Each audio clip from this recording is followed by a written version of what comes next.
Hi மக்களே! இந்த வாரத்துக்கான ஜீ தமிழ்ல சரிகமப லிட்டில் சாம்ப்ஸோட ப்ரோமோ ரிலீஸ் பண்ணிட்டாங்க. ஸ்ரீனிவாஸ், விஜய் பிரகாஷ், சைந்தவி, ஸ்வேதா மோகன், எஸ்பி சரண் இவங்களாம் தான் ஜட்ஜஸா இருக்காங்க. அதாவது எல்லாருமே வைல்ட் கார்ட் ரவுண்டுன்றதுனால சூப்பராகவே பாடுறாங்க. பட் அதில் ஒருத்தர் தானே செலக்ட் ஆக முடியும். யார் செலக்ட் ஆகிறாங்கன்றது எபிசோட்ல தான் பார்க்கணும்.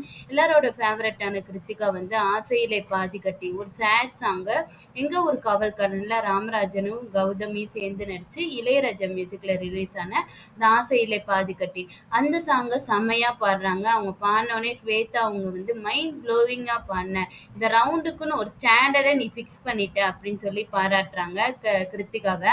அது மட்டுமா மகதி உங்க இருக்கிறதுலே பிரமாதமா அழகு மலர் ஆட வைதேகி காத்திருந்தால் மூவில விஜயகாந்தும் ரேவதி இவங்களும் நடிச்சு இளையராஜா மியூசிக்ல ரிலீஸ் ஆன சாங். அது அவங்க பாட ஆரம்பிச்சோடனே எஸ்பி சரண் சார் எவ்வளோ காம்ப்ளிகேட்டடான சாங் தெரியுமா, எவ்வளோ கஷ்டமான சாங் தெரியுமா, அதை இவ்வளோ சிம்பிளா நீ பாடிட்ட, இப்படின்னா நீங்க பாடினீங்கன்னா எப்படி நாங்க டெசிஷன் எடுக்க முடியும்னு சொல்றாரு. அதாவது எல்லாருமே அவங்களோட எஃபர்ட்டை போட்டுட்டாங்க. பட் ஜெயிக்க போறது ஒருத்தர் தான், ஃபைனலிஸ்டுக்கு இப்போ போறது ஒருத்தர் தான். அதுவும் ஏற்கனவே தோல்வியை பார்த்து வெளியே போனவங்க இன்னொரு வாய்ப்புக்காண்டி வந்திருக்காங்க. யார் வின் பண்ணுவாங்கன்னு நினைக்கிறீங்கன்றத கமெண்ட்ஸ்ல சொல்லுங்க.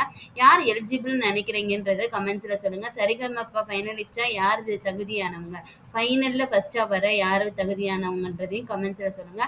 அடுத்தடுத்த சரிகமப்பா அப்டேட்ஸ்க்கு சேனலை சப்ஸ்கிரைப் பண்ணி வச்சுக்கோங்க.